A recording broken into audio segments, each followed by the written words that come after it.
아침 목사에 오신 여러분들을 환영하고 축복합니다. 오늘은 특별히 이번 한 주간의 첫날인데요. 한 주간의 첫 시간을 하나님과 함께 할 수 있게 허락하신 하나님 감사드리고, 이렇게 첫 시간을 드렸을 때 하나님께서 우리 인생을 더 아름답게 빚어가실 줄 믿습니다. 오늘은 하나님 나라의 일을 말씀하시다라는 제목을 가지고 사도행전 1장 1절부터 5절까지 말씀을 좀 살펴봤으면 좋겠습니다. 우리 먼저 1절과 2절 말씀 같이 한번 읽어볼까요? 같이 읽도록 하겠습니다.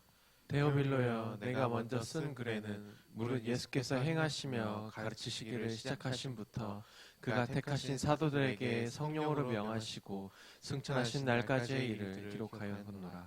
예, 오늘은 사도행전의 시작 부분입니다. 사도행전의 시작 부분인데 모든 책이 마찬가지인데 이 성경 책 앞부분에 보면 서론 부분이 있어요. 그래서 이 책을 누가 왜 썼는지 이런 부분들에 대해서 밝히고 있는 앞부분에 서론 부분이 있습니다. 근데 오늘 본문에 보면 이렇게 되어 있죠. 데오빌로여, 내가 했을 때 여기서 나는 누구냐면 누가예요, 누가. 그래서 이 누가는 바울과 함께 정말 바울을 도와서 함께 동역했던, 그래서 사람으로서 알려져 있고 또 누가복음을 썼던 사람이에요. 그래서 이 누가가 누구에게 쓴 거예요? 수신자는 데오빌로예요. 데오빌로라는 사람에게 편지를 썼습니다. 근데 데오빌로요, 내가 먼저 쓴 글에서는 이 먼저 쓴 글은 누가복음이에요. 이 누가복음에서는 무엇을 이야기했어요? 예수님이 이 땅에 오셔서 무엇을 행하시고 가르치셨는지, 그리고 승천하기 날까지의 일을 기록하였노라. 사도행전에서 뭘 하냐면 그 이후에 예수님께서 이 땅에 오셔서 정말 복음을 가르치시고 승천하신 다음에 있었던 일들, 어떤 일들이 이어졌느냐라는 부분에서 가리키고 있는 게 사도행전이에요. 그래서 1절과 2절에서는 무엇을 밝히고 있냐면 누가 왜 이 책을 썼는지 밝히고 있어요. 근데 오늘 본문에 보면 이 데오빌로라는 사람이 등장하고 있어요. 근데 이 데오빌로에서는 데오빌로에 대한 많은 정보가 나와 있지는 않습니다. 다만 이 데오빌로에 대해서 누가복음 1장 3절에는 이렇게 이야기하고 있어요. 한번 같이 읽어볼까요? 같이 읽도록 하겠습니다. 그 모든 일을 근원부터 자세히 미루어 살핀 나도 데오빌로 각하에게 차례대로 써 보내는 것이 좋은 줄 알았노니. 여기서 나는 여기서 누가예요, 누가. 누가복음이 그 모든 일, 예수님에 대한 모든 일을 근원부터 자세히 살펴본 다음에 누구에게? 데오빌로에게. 누가복음도 데오빌로에 썼거든요. 근데 데오빌로 각하라고 표현됐어요. 이 각하는 굉장히 그 당시에는 총독 정도 되는 굉장히 고위 공무원임을 알 수가 있어요. 사실 그 당시에는 오늘날보다 훨씬 더 신분이 중요한 사회였어요. 사실 신분 사회라고 할 수가 있었죠. 그러니까 각하 정도 되면 굉장히 많은 권세와 이런 것들 가지고 있는 사람이에요. 그런데 이 각하에게 뭐란 거예요? 편지를 쓴 거. 그럼 우리가 여기서 발견할 수 있는 건 뭘까요? 저는 이 데오빌로여 라고 되어 있고 데오빌로 각하에게 라고 이렇게 기록하고 있는데 여기서 몇 가지가 좀 느껴지는 게 있더라고요. 첫 번째는 뭐였냐면 참 누가가 누구를 만나든지 당당하게 복음을 전하는 모습들이 좀 느껴지더라고요. 이건 단순히 오늘 본문뿐만이 아니라 사도행전 전체에 흐르는 것이기도 한데 앞서 얘기했던 것처럼 데오빌로 각하 얼마나 높은 지위예요. 어쩌면 그 로마 시대 때 이 정도 지위에 올라가 있다면 복음에 대해서 호의적일 수도 있지만 복음에 대해서 호의적이 아닐 수도 있어요. 그럼에도 불구하고 정말 담대하게 정말 자신의 복음을 전하는 모습들을 보게 되는 거죠. 제가 예전에 어떤 책에서 읽었는데요. 서울대 교수님이 쓴 책이었어요. 그 교수님이 그런 얘기를 하더라고요. 무슨 얘기를 하냐면 이제 서울대 교수님이시니까 이제 수업할 때 아이들에게 손을 한번 들어보라고 이야기한 적이 있대요. 뭐라고 이야기하면 손을 들어보라고 했냐면 우리 여러분 중에서 예수님 믿는 사람 있다면 손을 한번 들어보라고. 그랬더니 뭐 많이 못 들었죠. 많이 못 듣는데 어떤 학생이 쭈삣쭈삣하면서 손을 들더래요. 그 모습을 보면서 그런 생각이 들었대요. 어디 가서 자 여러분 중에서 서울대생 한번 손 들어봐요. 딱 그러면 당당하게 손 들 텐데. 예수 믿는 사람 손 들어봐요 하면 저렇게 쭈삣쭈삣 손 드는 모습 보면서 참 복음이 자랑스럽지 못하는 거죠. 서울대생이라면 손 번쩍 들었을 텐데. 어쩌면 복음이 더 좋은 건데. 참 안타까운 마음이 들었다고 그러더라고요. 참 공감이 됐어요. 그날의 누가는 각하를 만나든 누굴 만나든 당당하게 복음에 대해서 이야기합니다. 어떻게 이렇게 당당하게 이야기할 수 있어요? 복음이 그만큼 좋은 것이기 때문이죠. 복음 안에 참된 생명이죠. 복음 안에 참된 진리가 있죠. 우리에겐 이런 마음들이 있는지, 정말 우리가 믿는 믿음에 대해서 이런 자부심이 있는지, 정말 예수 믿는 사람 손들어봐요 하면 번쩍, 서울대생 손들어봐요 하는 말보다 훨씬 더 번쩍 손들 수 있는 사람인지, 정말 이렇게 복음을 자랑스러워하는 사람인지 한번 돌아봤으면 좋겠어요. 그래서 정말 복음을 자랑스러워할 줄을 아는 사람이 되었으면 좋겠다라는 생각이 있습니다. 뿐만 아니라 제가 또 이 데오빌러 각하에게 하는 말씀을 읽으면서 참 와닿았던 건, 또 묵상했던 건 뭐였냐면, 누가복음도 굉장히 긴 복음서 중에 하나예요. 그리고 사도행전도 굉장히 긴 책 중에 하나예요. 그런데 그 책을 누굴 위해서 썼다는 거예요? 한 사람을 위해서 썼어요. 한 사람을 위해서. 사실 요즘은 뭐 편지 쓰기가 쉽죠. 이메일도 보내기 쉽고 편지 하나 쓰기가 쉬워요. 그런데 그 당시만 해도 편지, 종이도 보급되어 있지 않고 글을 쓰는 것도 쉽지가 않았어요. 요즘 저도 이제 스마트폰 많이 쓰고 컴퓨터 많이 쓰다 보니까 손글씨로 손편지 쓰는 게 쉽지가 않더라고요. 글씨도 못 쓰게 되고. 근데 그 당시에는 얼마나 그 편지 쓰는 게 쉽지 않았겠어요. 그런데 그 긴 편지를 누구에게 쓰는 거예요? 한 사람에게 쓰는 거예요. 참 여러 가지 메시지가 있다고 생각해요. 정말 인생을 살다 보면 대단한 무엇인가를 추구하고 큰 무엇인가를 추구할 수 있는데, 결국에 중요한 건 그런 게 아닌 것 같아요. 정말 한 사람, 한 영혼을 돌보는 것, 그리고 내게 맡겨진 하나를 하는 것, 그게 정말 의미 있고 뜻깊은 일이 아닐까라는 생각이 들더라고요. 여러분, 존 메가더라는 장군을 아시죠? 6.25 때 정말 인천 상륙작전을 하면서 우리나라 연합군을 지휘하면서 우리나라를 공산국의 침입으로부터 지켜내신, 그리고 2차 세계대전 당시에 정말 연합군을 이끌었던 위대한 장군이죠. 근데 메가더 장군이 쓴 책에 이런 표현이 있어요. 뭐라고 되어 있냐면 이렇게 썼어요. 직업상 저는 군인이며 그 점을 무척 자랑스럽게 여깁니다. 그러나 그보다 더 자랑스러운 것은 제가 아버지라는 사실입니다. 군인은 세우기 위해 허뭅니다. 아버지는 허물지 않고 세울 뿐입니다. 전자는 죽음의 잠재력을 갖고 있지만 후자는 창조와 생명을 구합니다. 많은 적군을 죽이는 것도 강하지만 많은 생명을 살리는 것은 더 강합니다. 내가 죽은 후 내 아들이 전쟁터의 내가 아니라 가정의 나를 기억해 주는 것이 제 바람입니다. 얼마나 위대한 장군이, 얼마나 많은 상을 받았어요. 그런데 나는 아버지에게 장군 메가더로 기억되길 원하지 않는다. 아버지 메가더로.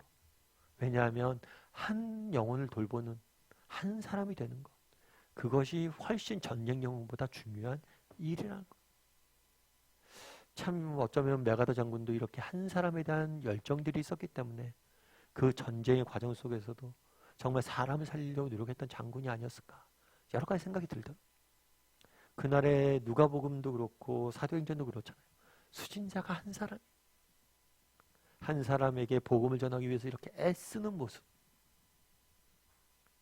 참 그게 주는 메시지가 있더라고요. 그래서 정말 우리가 서 있는 자리에서 한 사람의 아버지로서, 한 사람의 친구로서, 한 사람의 형제로서, 한 사람의 자녀로서 내 역할들을 감당하며 한 사람을 섬기는 것, 그것만큼 소중한 일들은 없는 것 같습니다.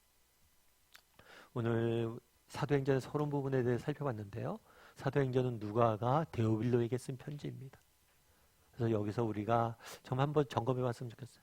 나는 복음을 부끄러워하는 사람은 아닌지, 정말 복음은 자랑스러워하는 사람인지 한번 돌아봤으면 좋겠고, 정말 나는 누가처럼 한 사람에게 집중해서 한 영혼을 소중히 여길 줄 아는 사람인지, 내게 맡겨진 한 사람을 돌보고 한 사람에게 선한 영향을 미치는 것에 의미를 두고 오늘 내게 맡겨진 이 자리에서 정말 세상이 보기에 화려하지 않을 수 있지만 하나님이 맡기신 한 가지를 정말 열심히 소중히 할 줄 아는 사람인지 돌아볼 줄 아는 저와 여러분이 되었으면 좋겠고, 이번 한 주간 그런 마음으로 각자의 삶의 영역에서 살아갈 줄 아는 사람이 되었으면 좋겠습니다. 이 시간 우리 함께 기도했으면 좋겠는데요. 기도하실 때 오늘 말씀 기억하면서 기도했으면 좋겠습니다. 사도행전의 서론 부분을 살펴봤습니다. 누가가 정말 데오빌로에게 편지 쓰는 모습들을 보았습니다. 나도 정말 누가처럼 이런 복음을 누굴 만나든지 자랑스럽게 말할 수 있는 사람인지, 복음을 자랑스러워하는 사람인지, 복음에 담겨진 생명의 기쁨을 누리는 사람인지 돌아보게 해달라고 기도했으면 좋겠고, 또 정말 한 영혼 한 사람 한 사람을 소중히 여기는 사람인지, 하나님이 내게 보내신 이 자리 이곳에서 정말 한 사람 한 사람에게 선한 영향을 미치고 정말 내게 맡겨진 이 일들을 기쁨으로 감당할 줄 아는 사람인지 돌아보고 그런 사람이 되게 해달라고 기도했으면 좋겠습니다. 또 이번 한 주간 시작인데 이번 한 주간의 삶도 하나님께 지키시고 인도해달라고 이 시간 목소리로 같이 기도하도록 하겠습니다.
사랑의 하나님, 그날에 누가가 데오빌로에게 편지를 쓰기 시작하는 모습들을 보게 됩니다.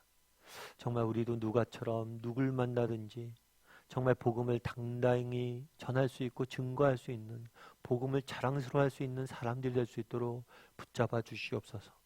복음 안엔 참된 기쁨이 있습니다. 복음 안엔 참된 평화가 있습니다. 복음 안엔 생명이 있습니다. 이 복음을 소유했다는 것이 얼마나 큰 복인지 깨달아 알고 복음을 자랑스러워할 줄 아는 우리 모두가 될 수 있도록 주여 은혜를 더하여 주시옵소서. 그날에 누가가 데오빌로라는 한 사람을 위해서 긴 편지를 써내려가는 모습들을 보게 됩니다. 정말 한 영혼에 집중해서 정말 복음의 비밀을 선포하는 모습들을 보게 됩니다. 정말 우리도 이런 마음들이 있는지, 정말 내게 맡긴 한 사람 한 사람을 돌보고 한 사람 한 사람의 선한 영향을 미치는 일들에 정말 얼마나 소중히 여기고 있는지 돌아보게 도와주시고, 이번 한 주간 하나님이 보내신 이곳, 우리 가정, 일터, 세상 속에서 빛의 역할을 감당할 줄 아는 우리 모두가 될 수 있도록 주여 붙잡아 주시옵소서. 이번 한 주간도 하나님께서 우리를 은혜의 장중에 붙드시고 인도하시고 보호하시고 지킬 줄 믿사오며 모든 말씀 예수님의 이름으로 기도드리옵나이다. 아멘.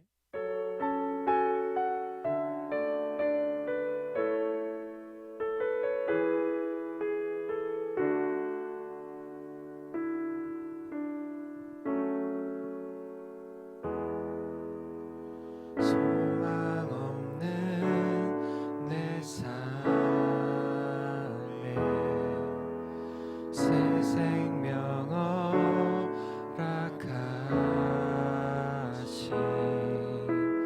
날 향한 주님의 은혜, 놀라운 주님의 사랑, 삶의 문제 힘겨 눈물 만들릴 때도 날 안아주시는 주님,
사랑